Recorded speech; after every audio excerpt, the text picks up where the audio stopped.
بسم اللہ الرحمن الرحیم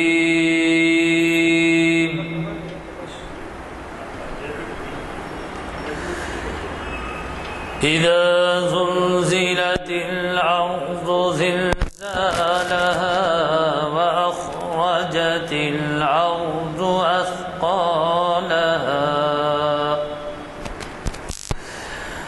وقال الإنسان ما لها يومئذ تحدث أخبارها بأن ربك أوحى لها يومئذ يصدر الناس أشتاتا ليروا أعمالهم فمن يعمل مثقال ذرة خيرا يره ومن يعمل مثقال ذرة شرا يره صدق اللہ العظیم۔ سامنے کی کرسیاں خالی رکھ کے پیچھے بیٹھنا مناسب نہیں ہے۔ مخرج صاحبین کو بھی جو ہے اس سے تھوڑی سی ہمت افزائی ہوتی ہے ان کی کہ آپ بغور سن رہے ہیں۔ پیچھے بیٹھنے سے بعض وقت گمان یہ ہوتا ہے کہ شاید تھوڑی دیر کے بعد چلے جانا چاہتے ہیں۔ بہت اہم عنوان ہے، ضرور باہر آگے تشریف رکھیں جس قدر ہو سکے، کیونکہ بعد میں آنے والوں کے لیے ہے پیچھے کرسی۔ حضرات،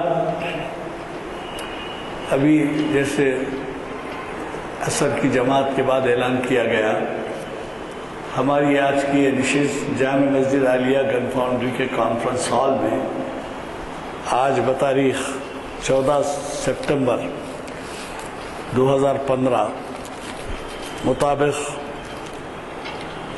29 ذیقعدہ 1436 ہجری بروز پیر بعد نماز عصر منعقد ہو رہی ہے۔ آپ کو تو پتہ ہے کہ ہماری یہ 3 نشستیں ہفتہ واری ہیں، اور ہفتے کے دن تاریخ اسلام اور پیر کو شریعت انفارمیشن سروس، اور پھر چہارشنبے کو اقبال شناسی کی محافل ہوتی ہے۔ اور اس کے بھی بتانے کی چندہ ضرورت نہیں ہے کہ ان محافل کو ہمارے نہ صرف شہر کے علماء، پروفیسرز اور دینی علوم سے واقفیت رکھنے والے بزرگ مخاطب کرتے ہیں، بلکہ ریاست شہر کے باہر کے اور ریاست کے باہر کے لوگ بھی اور بیرون ممالک کے لوگ بھی بعض وقت مخاطب کرتے ہیں۔ حضرات، آج جو مسئلہ ہمیں جو عنوان دیا گیا ہے یہ مخرج صاحب کی جانب سے ہی ہے، اور مجھے یہ چندہ بتانے کی ضرورت نہیں ہے کہ ہمارے مخرج صاحبین حالات حاضرہ کے پس منظر میں عنوان دیتے ہیں اور پھر اس کی پوری طرح سے تیاری کر کے آ کے عنوان کے ساتھ انصاف کرتے ہیں۔ حضرات، یہ ایسا اہم مسئلہ ہے، اس میں 2 طرح کی خلاف ورزیاں ہوتی ہیں۔ ایک خلاف ورزی تو یہ ہوتی ہے کہ دیدہ و دانستہ جانتے بوجھتے ہیں کہ یہ ورثے کی تقسیم میں شرعی احکام کو پیش نظر رکھنا چاہیے، اور وہ بڑا آسان ہے۔ شرعی احکام کے لیے آپ ان کے پاس جانے کی ضرورت نہیں۔ میرا جاتا خیال ہے آپ قانونی رائے میں بھی نہیں جائیں۔ اس وجہ سے قانونی رائے میں نہیں جائیں کہ بھائی اختلافی شکلیں پیش آتی ہیں۔ جب آپ کسی قانونداں کے پاس رجوع ہوتے ہیں وہ ایک رائے دیتا ہے، اب وہ جب رائے کے سے متاثر ہونے والے لوگ ہیں وہ دوسرے قانونداں کے پاس جاتے ہیں تو وہ ایک رائے دیتا ہے۔ نتیجہ یہ ہوتا ہے کہ عدالت سے رجوع ہونا پڑتا ہے۔ اس کو کوئی نہیں آپ کے قانونی حق کو چھین سکتا، لیکن یہ ہے کہ ہمارے شہر میں جامعہ نظامیہ ہیں جو ایک قدیم ادارہ ہے، اور اس کے فتاوے سارے ہندوستان میں مانے جاتے ہیں، باہر کی عدالتوں میں بھی مانے جاتے ہیں، اور بھی ہمارے دینی ادارے ہیں، میں یہ نہیں کہتا کہ صرف جامعہ نظامیہ ہیں، لیکن میں آپ کی سہولت کی خاطر بتا رہا ہوں کہ آپ جامعہ نظامیہ سے رجوع ہوں تو وہ آپ کی صحیح رہنمائی کر سکتے ہیں، لیکن صرف رجوع ہونا کافی نہیں ہے، بلکہ اس کے اوپر عمل بھی ہونا ہے، کیونکہ آپ کو تو معلوم ہے کہ ہر مسلمان کو معلوم ہے کہ کسی کی بھی اگر حق تلفی کی جائے تو اس کے کیا نتائج ہوتے ہیں، نہ صرف دنیا میں بلکہ آخرت میں بھی، لیکن ہے اگر اس کا خیال رہے تو میں سمجھتا ہوں ہماری عدالتوں میں مرجوع کم ہو جائے گا وراثت کے مقدمات کا اور فیملی ڈسپیوٹس کا، تو لہذا میں زیادہ وقت آپ کا بغیر لیے کہ اور آج کے مخرج صاحب کے بارے میں آپ سے کیا گزارش کروں کہ وہ نہ صرف شہر حیدرآباد کے بلکہ ریاست کے اور ملک کے بھی ایک بہت عظیم عالم اور مقرر ہیں، اور انہیں پریزیڈنٹ کا ایوارڈ بھی دیا گیا ہے، اور یہی نہیں بلکہ آپ خود یہاں پر انہیں شاید کئی مرتبہ سن چکے ہیں، مجھے تو اندازہ نہیں ہے، شاید 100 محافل کو بھی مخاطب کر چکے ہوں گے یہاں کے، اور سب بڑے اہم عنوانات سے۔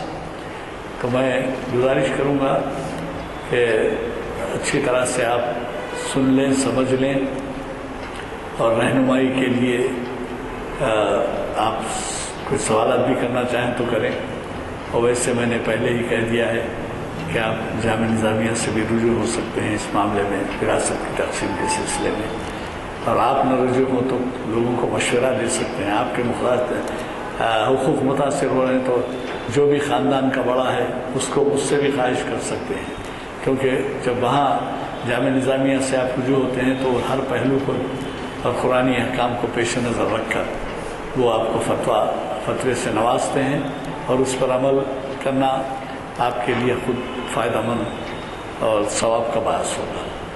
میں ہمارے آج کے مقرر جناب پروفیسر سید راشد نسیم ندوی صاحب سے گزارش کروں گا کہ وہ شہ نشین پر تشریف لائیں اور ہمیں اپنے خطاب سے سرفراز فرمائیں۔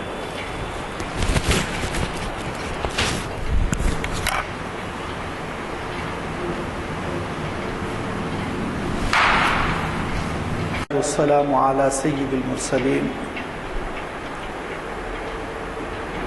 وعلی آلہ واصحابہ اجمعین، اما بعد۔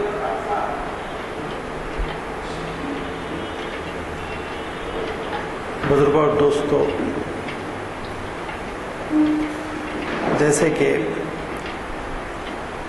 آج کے عنوان کا اعلان کیا گیا ہے اور وہ آویزہ بھی ہیں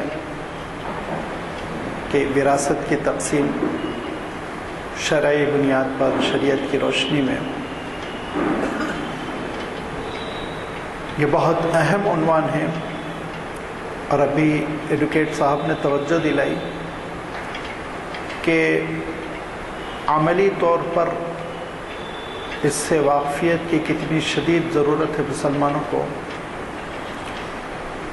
اور اس میں کوتاہی کی وجہ سے خاندانوں میں بٹوارے ہوتے ہیں، جھگڑے ہوتے ہیں، کورٹ کچہری تک معاملات پہنچتے ہیں، ہزارہ روپیے ہر دو فریق کے خرچ ہوتے ہیں۔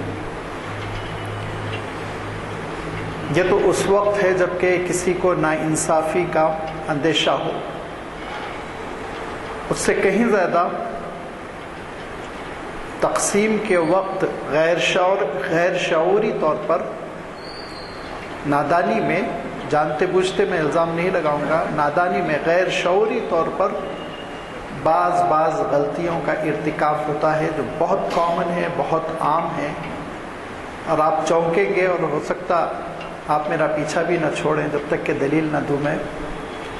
اسی لیے میں نے سوچا کہ اس عنوان پر آپ سے گفتگو کی جائے، اور اس پلیٹ فارم کو میں نے اس لیے منتخب کیا کہ ویب سائٹ کے ذریعے سے گفتگو نہ صرف محفوظ ہو جاتی ہے بلکہ عالمی طور پر کہیں بھی بیٹھ کر امریکہ میں، سعودیہ میں، خلیج میں لوگ استفادہ کر سکتے ہیں، ریفر کر سکتے ہیں۔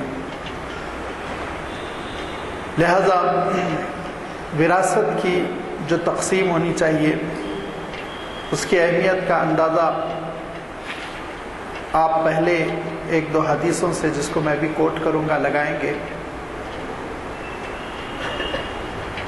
پھر قرآن پاک میں اللہ تعالیٰ نے جو احکام نازل فرمائے اس کا میں انشاءاللہ ابھی ترجمہ بھی کروں گا، اس سے بھی آپ کو اندازہ ہوگا کہ اس کی کتنی اہمیت ہے۔ اللہ کے رسول صلی اللہ علیہ وسلم یہ فرمایا کرتے تھے کہ تعلموا منی الفرائض فإنی امرؤ مقبوض، مجھ سے وراثت کی تقسیم سیکھ لو کیونکہ میں اس دار فانی سے کوچ کرنے والا ہوں، سفر کرنے والا ہوں، میری وفات ہونے والی ہے، تو اس سے پہلے کہ میری روح قبض ہو جائے تم اس کو سیکھو۔ اور اللہ کے رسول صلی اللہ علیہ وسلم فرمایا کرتے تھے کہ علم تو بس تین ہی چیزوں کا نام ہے: اللہ کی کتاب، سنت محکم، اور علم الفرائض یعنی تقسیم میراث۔ حضور اکرم صلی اللہ علیہ وسلم نے جو توجہ دلائی اس کا سبب ہی یہ ہے کہ اس میں غیر شعوری طور پر کوتاہی ہونے کا امکان بہت ہے۔ عملی طور پر میں انشاءاللہ ابھی کہاں کوتاہی ہوتی ہے وہ میں اشارے کروں گا۔ دیکھیے، میراث کی تقسیم کا مسئلہ اتنا اہم ہے کہ میراث کی تقسیم سے پہلے ڈیلنگ اور تصرف کسی مرحوم کے ترکے میں کچھ بھی کسی قسم کی ترمیم کرنا، تبدیلی کرنا، یہ بہت سخت ناپسند ہے۔ ایک بزرگ ایسی عیادت کے لیے گئے جو مریض مرض الوفات میں تھے، ان کے بچنے کا امکان کم تھا، چل چلاؤ کا وقت تھا۔ وہ گئے، ان کے پاس بیٹھے ہوئے، رات کا وقت ہے، شمع جل رہی ہے، دیا جل رہا ہے، اور وہ اللہ والے ان کو تسلی دے رہے ہیں، ان سے بات چیت کر رہے ہیں۔ اسی اثنا ان کی سانس اکھڑ گئی، وفات ہو گئی۔ بیمار تھے، وہ علیل تھے، بستر مرگ پہ تھے ہی، لہذا ان کی وفات ہو گئی۔ غیر متوقع کوئی بات نہیں تھی۔ تو وفات میں آپ جانتے ہیں کہ بال بچے سب گھر والے قریب آ جاتے ہیں فوراً، سبھی لوگ کمرے میں تھے، لیکن ان بزرگ نے جیسے ہی ان کی وفات ہوئی، جیسے ہی ان کی روح قبض ہوئی، اس شمع پر اور اس دیا پر ہاتھ رکھا اور اس کو بجھا دیا۔ لوگوں نے کہا کہ آپ نے روشنی گل کر دی، سبب کیا ہے؟ تو کہا اب تک یہ چراغ مرحوم کا تھا، اب ان کے انتقال کے بعد وارثین کا ہے، اب ورثہ اجازت دیں گے تو جلے گا ورنہ نہیں جلے گا، اجازت نہیں ہے کہ اس کو استعمال کیا جائے۔ یہ تو پرانے زمانے کا واقعہ ہے۔ ہم نے اپنی نگاہوں سے ایک واقعہ دیکھا کہ 80s کی بات ہے، ایک مدرسے کے بڑے اللہ والے ذمہ دار تھے، بہت ہی بڑے بزرگ، بڑے دیندار، شریعت کے پابند۔ ان کے پاس دو نوجوان آئے 30-35 سال کے، اور انہوں نے ایک پیکٹ دیا، لفافہ دیا، پوچھا کیا ہے؟ تو کہا 10,000 روپیے ہیں۔ 80s میں 10,000 کی اہمیت تھی، یاد رکھیے آپ، کم سے کم موجودہ دور میں لاکھ سوا لاکھ کی تو اہمیت تھی۔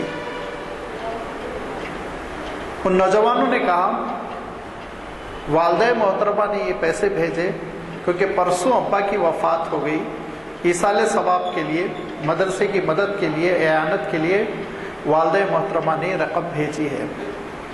تو ان بزرگ نے کہا کہ یہ رقم لے جاؤ اپنی والدہ کے پاس اور میں گھر آؤں گا، اس کے بعد پھر ہم بات کریں گے۔ اتفاقاً مدرسے کو پیسے کی بڑی شدید ضرورت تھی، اور مدرسے کے ذمہ داروں نے کہا کہ حضرت پیسے لے لینا چاہیے تھا آپ کو، ایصال ثواب کے لیے رسید بن جاتی، جو مشورہ ہے بعد میں دیتے۔ کہا نہیں، اب میں جاؤں گا وہاں پر، شرعی طور پر وراثت کی تقسیم ہوگی، اور پھر اس 10,000 کا جو مالک بنتا ہے اگر وہ دے گا تو جائز ہے، ورنہ یہ رقم ناجائز ہے، حرام ہے۔ کہا یہ رقم دوسروں کی ہے کا، لہذا میں نہیں لے سکتا۔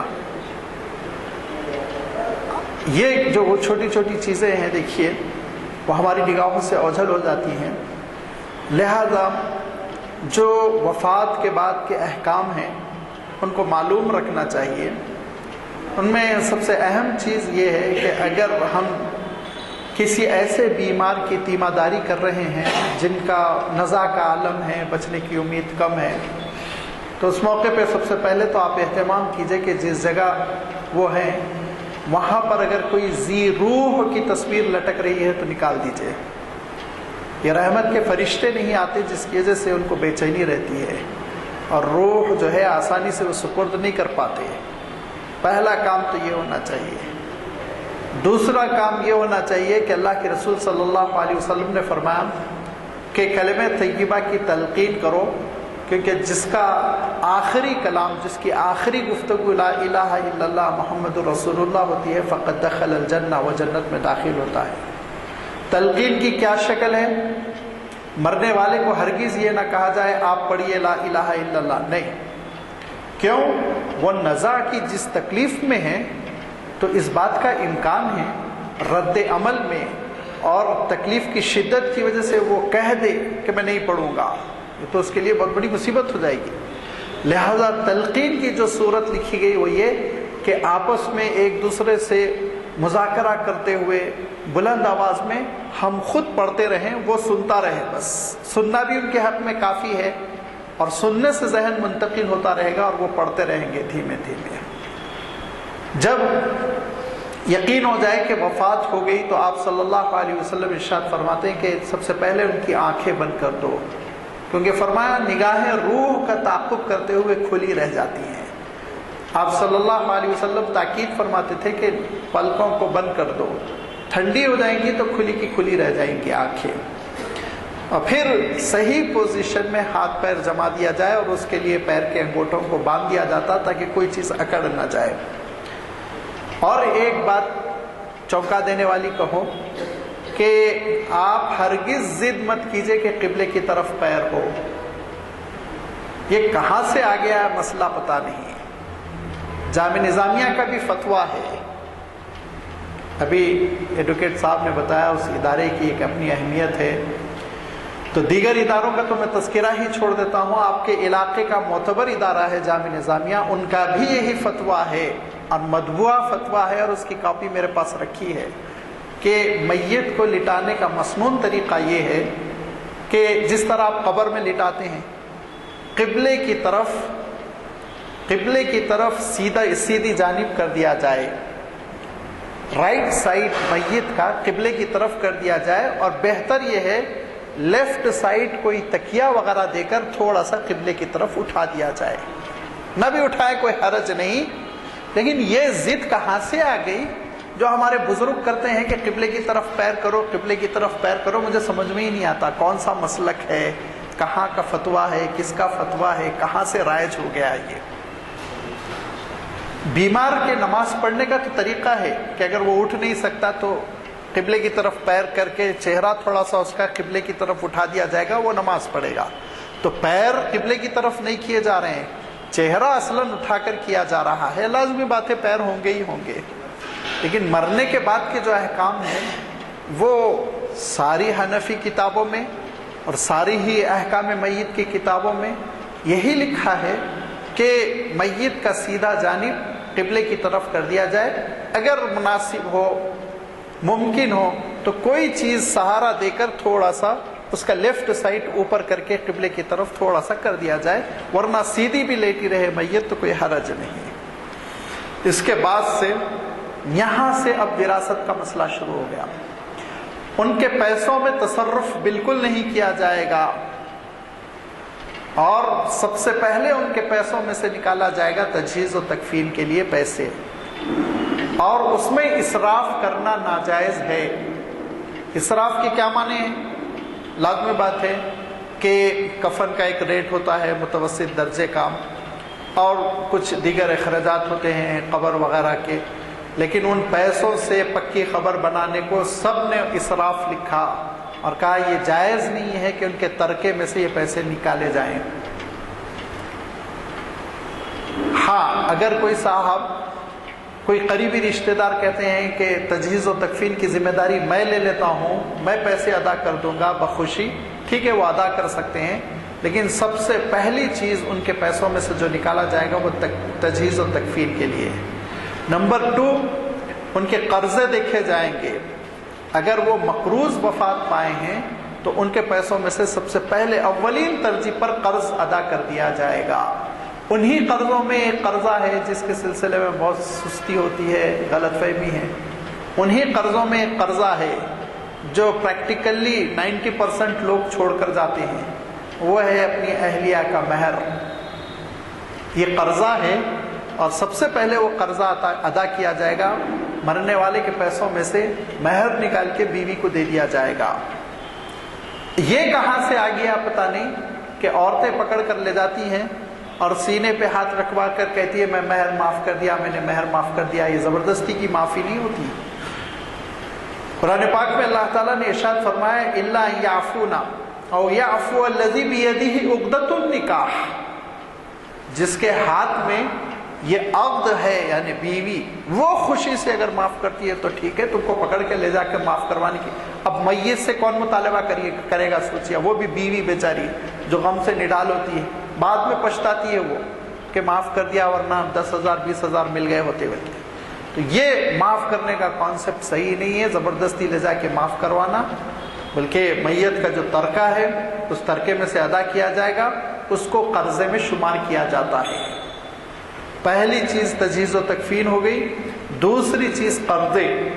کبھی کبھی اس بات کا امکان ہے کہ مرنے والے کا ترکہ اتنا تھوڑا ہو کہ اس سے قرضے ہی ادا نہ ہو، تو جتنے قرضے ادا ہو جائیں گے، باقی پھر اب پھنسیں گے کون؟ وہ وارثین جو ترکہ پانے والے تھے، ان کی ذمہ داری بنتی ہے کہ وہ قرضوں کی فکر کریں، وہ قرضے ادا کریں۔ اور یہ اتنا اہم مسئلہ ہے کہ اس سلسلے میں عام طور پر ہمارے ذہن منتقل نہیں ہوتے، لیکن اللہ کے رسول صلی اللہ علیہ وسلم جب کبھی کہا جاتا ہے کہ جنازہ آیا آپ نماز پڑھا دیں تو پوچھتے کہ یہ میت قرضے تو نہیں چھوڑی؟ اگر کہا جاتا ہے کہ ہاں انہوں نے قرضے چھوڑے تو حضور اکرم صلی اللہ علیہ وسلم کہتے تم لوگ نماز پڑھ لو، اور آپ صلی اللہ علیہ وسلم حجرے میں تشریف لے جاتے۔ لیکن بعد میں اللہ کے رسول صلی اللہ علیہ وسلم نے ایک دوسرا عمل اپنایا۔ پوچھتے کہ اس میت پر کچھ قرضے ہیں تو لوگ کہتے جی ہاں قرضے ہیں، تو آپ صلی اللہ علیہ وسلم ارشاد فرماتے تھے ٹھیک ہے قرضے میں ادا کروں گا اور جو ترکہ ہے وہ وارثین میں تقسیم کر دو، پھر آپ نماز پڑھا دیا کرتے تھے۔ اس عمل کی وجہ سے علماء نے یہ فتویٰ دیا کہ اگر میت مقروض ہے اور مملکت اسلامی ہے تو اسلامی مملکت وہ قرضے ادا کرے گی، اسلامی مملکت۔ لیکن جب مملکت اسلامی نہیں ہے تو لازمی بات ہے وارثین کو کھڑے ہونا پڑے گا اور وہ قرضوں کی تکمیل کرنا پڑے گا۔ نمبر 3، اگر میت نے کوئی وصیت کر رکھی ہے تو وہ وصیت کا اجرا ہوگا، وصیت جاری کی جائے گی کنڈیشنل، اس شرط کے ساتھ کہ صرف اور صرف 1/3 یعنی 33% میں وصیت جاری ہوگی، 100% پہ نہیں ہوگی۔ اگرچہ کسی نے کہہ دیا ہو کہ میرا پورا کا پورا ترکہ مسجد میں لگا دیا جائے، ان کی بات نہیں مانی جائے گی، ان کی بات نہیں مانی جائے گی۔ ان کی تحریر کو گناہ کہا گیا ہے، گناہ صاف لکھا حضور اکرم صلی اللہ علیہ وسلم نے بھی، اور قرآن پاک میں بھی غیر متجانف لاسم آیا ہے، گناہ کسی کا حق مارنے کا جذبہ دل میں نہ ہو۔ لہذا حضور اکرم صلی اللہ علیہ وسلم نے بھی وارثین کو ترکے سے، وراثت سے محروم کرنے کو پسند نہیں فرمایا کہ پورے کے پورے ترکے کے بارے میں کوئی اگر وصیت کر دے تو وہ جاری نہیں ہوگی، 33% میں 1/3 میں جاری ہوگی۔ 1/3 میں وصیت جاری ہو جانے کے بعد سے اب جو ترکہ ہے اس کی تقسیم ہوگی، کس بنیاد پر؟ شرعی بنیاد پر، جس کا تذکرہ اللہ تعالیٰ نے قرآن پاک میں تفصیل سے فرمایا۔ اور کس تفصیل سے فرمایا کہ آیت نمبر سورہ نساء کی آیت نمبر 11 سے یہ ذکر شروع ہو رہا ہے، بڑی بڑی آیتیں ہیں، اور 14 پر جا کر ختم ہو رہا ہے ایک وعید کے ساتھ، وہ آپ ترجمے میں دیکھیں گے۔ یوصیکم اللہ فی اولادکم اللہ تعالیٰ تم کو تاکید کرتا ہے تمہاری اولاد کے میراث کے سلسلے میں للذکر مثل حظ الانثیین. یہ پہلا اصول ہے اسلامی شریعت کا کہ ہر بیٹے کو نرینہ اولاد کو لڑکی کے مقابلے میں 2 حصے ملیں گے. اس کی ابھی وضاحت آئے گی. فَإِن كُنَّ نِسَاءً فَوْقَ اثْنَتَيْنِ فَلَهُنَّ ثُلُثَا مَا تَرَكَ. اگر وہ 2 بیٹیاں ہی ہیں تو ان کو 2/3 میں سے دیا جائے گا, 2/3 ان کو دیا جائے گا. وَإِن كَانَتْ وَاحِدَةً فَلَهَا النِّصْفُ. اگر ایک ہی بیٹی ہے مرحوم کی تو ان کو آدھا 50% دے دیا جائے گا. اور وَلِأَبَوَيْهِ لِكُلِّ وَاحِدٍ مِّنْهُمَا السُّدُسُ. والدین میں سے ہر ایک کو 1/6 دیا جائے گا. مما ترک ان کان لہ ولد. یہ اس وقت ہے جب کہ مرحوم کی اولاد بھی ہو. اگر مرحوم کی اولاد نہیں ہے فَإِن لَمْ يَكُنْ لَهُ وَلَدٌ وَوَرِثَهُ أَبَوَاهُ, اور وارث صرف والدین بن رہے ہیں, فَلِأُمِّهِ الثُّلُثُ, تو ماں کو 1/3 دیا جائے گا. فَإِن كَانَ لَهُ إِخْوَةٌ فَلِأُمِّهِ السُّدُسُ. اور اگر ان میت کی بہنیں بھی ہیں, بھائی بہن بھی ہیں, تو پھر ماں کو 1/6 دیا جائے گا اور بھائی بہنوں کو بھی حصہ دیا جائے گا. من بعد وصیت یوصی بہا او دین. یہ اس وقت ہے جب کہ وصیت جاری کر دی جائے 33% میں, او دین, اور قرضہ پورا ادا کر دیا جائے. آباؤکم و ابناؤکم لا تدرون ایہم اقرب لکم نفعا. تم کو نہیں معلوم تمہارے والدین ہیں کہ تمہاری اولاد تم سے قریب ترین کون ہے, لہذا فریضۃ من اللہ, اللہ تعالیٰ نے اس فریضے کو نازل کیا ہے. ان اللہ کان علیما حکیما. بے شک اللہ تعالیٰ بہت جاننے والا, حکمت والا ہے. وَلَكُمْ نِصْفُ مَا تَرَكَ أَزْوَاجُكُمْ. اگر انتقال کرنے والی خاتون ہیں تو ان کے شوہر کو آدھا حصہ اس وقت ملے گا جبکہ ان کے کوئی بیٹے بیٹے بیٹی بیٹی کوئی اولاد نہیں ہے. اور اگر اولاد ہے تو پھر شوہر کو کیا ملے گا؟ فَإِن كَانَ لَهُنَّ وَلَدٌ فَلَكُمُ الرُّبُعُ مِمَّا تَرَكْنَا. تو پھر تم کو 1/4 ملے گا, 25%. پھر فرمایا من بعد وصیت یوصین بہا او دین. وصیت کے بعد یعنی 1/3 میں وصیت جاری ہوگی یا قرضوں کے ادائیگی کے بعد جو بچے گا. وَلَهُنَّ الرُّبُعُ. اور تمہاری بیویوں کو ملے گا 25%, 1/4. مما ترکتم ان لم یکن لکم ولد. اس وقت جب کہ مرنے والی کی اولاد نہ ہو. مرنے والا مرد ہے, بیوی اس کی باقاعدہ حیات ہے, 25% ملے گا اس وقت جب کہ کوئی اولاد نہ ہو. فَإِن كَانَ لَهُنَّ وَلَدٌ. اگر اولاد ہے فَلَهُنَّ الثُّمُنُ. تو 8واں حصہ ملے گا. 8 حصے کر 1 حصہ دیں گے, 12.5% سمجھ لیجئے. من بعد وصیت توصون بہا او دین. تیسری جگہ اللہ تعالیٰ پھر یہ ارشاد فرما رہا ہے قرضوں کی ادائیگی کے بعد, وصیت کے جاری کرنے کے بعد. وَإِن كَانَ رَجُلٌ يُورَثُ كَلَالَةً. اور اگر کوئی کلالہ ہے, کلالے کا حکم اللہ تعالیٰ نے اسی صورت کے اخیر میں نازل فرمایا. کلالتن عربی میں اس شخص کو کہتے ہیں جس کے وفات کے وقت نہ والدین ہیں نہ اولاد ہے, ماں باپ بھی نہیں ہے اولاد بھی نہیں ہے, تو ایسے شخص کو کلالتن کہتے ہیں. ان کا حکم اللہ تعالیٰ نے اس سورت کی آخری آیت میں نازل فرمایا. اور فرمایا وَلَهُ أَخٌ أَوْ أُخْتٌ. اگر ان کے بھائی بہن ہیں, ماں باپ تو نہیں ہے جس کو اصول کہتے ہیں, اولاد بھی نہیں ہے جس کو فروع کہتے ہیں, تو ایسی صورت میں بھائی بہن کو کتنا ملے گا؟ اللہ تعالیٰ ارشاد فرماتا لِكُلِّ وَاحِدٍ مِّنْهُمَا السُّدُسُ. ہر بھائی کو بہن کو 1/6 چھٹا حصہ. فَإِن كَانُوا أَكْثَرَ مِنْ ذَلِكَ فَهُمْ شُرَكَاءُ فِي الثُّلُثِ. لیکن بہت سارے بھائی بہن ہیں 8-10, تو ان کو کیا کیا جائے گا؟ ان کو ثلث میں یعنی 1/3 1/3 جس کو کہتے ہیں اس میں ان سب کو برابر بانٹ دیا جائے گا. پھر فرمایا من بعد وصیت یوصی بہا او دین غیر مضار. قرضے کے ادا کرنے کے بعد, وصیت کے جاری کرنے کے بعد. واللہ علیم حلیم. تلک حدود اللہ, یہ اللہ کی حدیں ہیں. وَمَن يُطِعِ اللَّهَ وَرَسُولَهُ يُدْخِلُ جَنَّاتٍ. جو اللہ اور رسول کی اطاعت کرے گا وہ جنت میں داخل ہوگا جس میں کہ نہریں بہہ رہی ہوں گی اور ہمیشہ وہ رہے گا. جنات تجری من تحتها الانہار خالدین فیہا وذلک الفوز العظیم. یہی سب سے بڑی کامیابی ہے. وَمَن يَعْصِ اللَّهَ. جو نافرمانی کرے گا, وَرَسُولَهُ. اللہ کی اور اس کے رسول کی, وَيَتَعَدَّ حُدُودَهُ. اور اللہ تعالیٰ کی حدوں کو پھلان دے گا, یدخلہ نارا خالدا فیہا، آگ میں ہمیشہ کے لیے داخل کر دیا جائے گا۔ یہ ایسا نہ سمجھو وراثت کا حکم یہ انڈرسٹینڈنگ پر ہے، اگر ہم مفاہمت ہو تو جاری کریں گے، مفاہمت نہ ہو تو منمانی کریں گے، ہرگز نہیں فرمایا۔ اللہ کی حدیں ہیں اور ان حدوں کو توڑنے کی وجہ سے جہنم میں انسان جا سکتا ہے۔ وَلَهُ عَذَابٌ مُهِينٌ، اس کے لیے ذلت آمیز عذاب ہوگا۔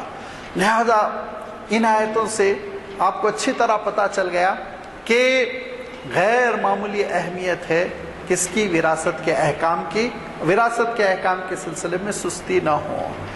3 چیزیں تو میں بتا چکا ہوں کہ پہلی بات یہ کہ تجہیز و تکفین کر دی جائے گی، دوسری بات یہ کہ قرضے ادا کر دیے جائیں گے، تیسری بات یہ کہ 1/3 میں 1/3 میں وصیت جاری کر دی جائے گی۔ اب جو بھی مال بچا ہوا ہے، چاہے وہ منقول ہو غیر منقول، یعنی جائیداد کی شکل میں ہو، بینک بیلنس کی شکل میں ہو، دولت کی شکل میں ہو، سب کو اکٹھا کیا جائے گا اور شمار کیا جائے گا۔ اور ابھی میں نے وہ بزرگ کا واقعہ بیان کر دیا کہ انہوں نے شمع کی لو پر ہاتھ رکھ کر اس کو بجھا دیا۔